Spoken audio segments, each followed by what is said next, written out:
Our guest today is Art. Come on over here, Art. How do you pronounce your last name? Siemens. Siemens. Art Siemens from? Ontario. Okay. Dundas, Ontario. Canada. Ontario, So Canada. You're a full-time Canadian. Absolutely. Tell us what happened, Art. What happened in your, because you had some very traumatic, I know you had some physical stuff, and I think it's what, 5 feet of your intestine was cut out? 2012, a tumor was discovered in my body the size of a baseball. When I took it out, Baseball.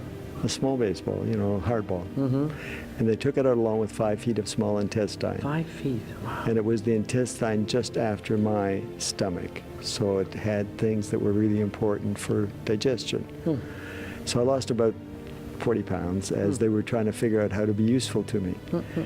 So they came up with this cocktail that I used enzymes for digestion and I used codeine to stop diarrhea. Enzymes to stop? Enzymes to allow me to digest the food. Okay. And codeine so that I would actually be able to travel in the community and not just stay home and sit on the toilet. How long did you do that? For 3 years. 3 years. And I also became gluten intolerant in the process. So just added to the challenge of things. But the amazing thing was I had a kidney stone. I went to a cancer hospital and they discovered the cancer. Had I not had the kidney stone, I would have died then. Oh my. Because the thing was discovered before it was totally terminal. Andy, did you hear this? Now, February 5th, 2016, my wife and I met you in Christian Retreat, Bradenton. And my wife begged you to pray for me. And you said, so what do you want me to do with this man? And she said, he has 18 tumors. 18 tumors. I remember that. Why have I forgotten that? Who do I know that has had 18 tumors? Wow. Have you heard anybody that's had 18 tumors? Cancerous tumors. They were all malignant. Carcinoid tumors. Cancerous tumors, yes. So you waited, and you heard from God, and you said, 3 are gone today. 3 will go each time you get assessed. You have a thorough assessment. This will be assigned to me. Apparently I need to learn something here. Assigned to me and assigned to the doctors that God is a healing God today. So that every time you go back, he would heal them in groups of 3. Yeah. Wait a minute, just a minute, Art. Do you hear this? You say, well, Billy Burke, why are you acting so surprised? Because you're the one that said it. It's because you never assume anything. I hear that and I think, did I do that? Why? Because I know that would be frightening to think you could just do that. You can't. Anybody tells you they can, I'm telling you they're not telling you the truth. There is a Holy Spirit. There is a Holy Spirit that moves through people and reveals as He wills. No one owns a gift. If I owned the gift, I wouldn't be here, I'd be in the hospitals. Now, I understand you also had some abuse in your life. So you've had the physical, but you've also had some emotional. Right. Can you share with us just a little piece of that? I'd gladly share it with you. I dedicated my life to helping children, teenagers who were overwhelmed. And a big reason that I did that was that when I was in most need, the only person I could talk to was God. Because they convinced me that my mother, should she hear about what was going on and my participation, that she would want to love me and be unable to. But they hadn't told me not to talk to God. I was not in school. I did not read. That's how young I was. And so I talked to God. Did something happen with your father?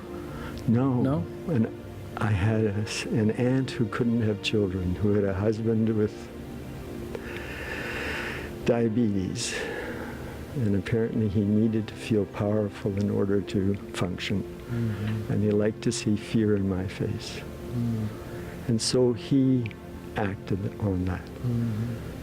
And he would impose himself on me to the point where I would pass out. And that was the horror that I confessed to God. Mm. And God convinced me that he'd hurt me. Mm. Wow. And that ended the abuse. Wow. Once they saw the change, they saw I got my dignity back, they left me alone.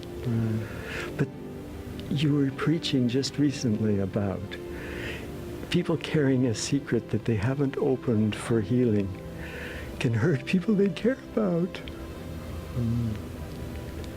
You think, well, if it's a problem for me, well, it's not too bad, I'm getting along, right? But to hurt somebody I care about because I'm not letting myself get healed, that's selfish, right? So as I was allowing myself to open to that, God came by, touched me again. First he touched me about my guilt of self-blame, and then he just touched me about the secrecy, that opening that to God and to some of his people just gives me so much freedom. It's amazing. Yeah, let me go to the people. You know, I'll tell you this, how quickly the temperature can change. Many of you, I don't even know how many, you know. The fact that Art would come on the show, I didn't know all this was coming. The abuse, the secret, the pain, the paralyzation of a life, of sharing your feelings, your emotions, and who's going to know. And I mean, it can bring you to a total shutdown. And no one around you would ever know why.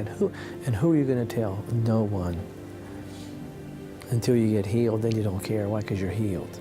And then you use it as a weapon.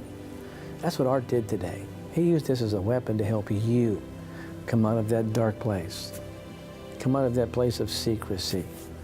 You know, you don't have to tell anybody, you know, out in public yet, but that number there, they don't know you.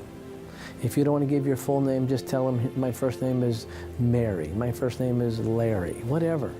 We're here to help you. We're not here to get a profile on you. Call that number now, please. And I want to tell you something. As is with Art, the Lord is on your side. And he said that if he be for you, who be against you? Let's begin your healing process today. Right now, we're going to go hear Big John Hall sing that very song, The Lord is on my side.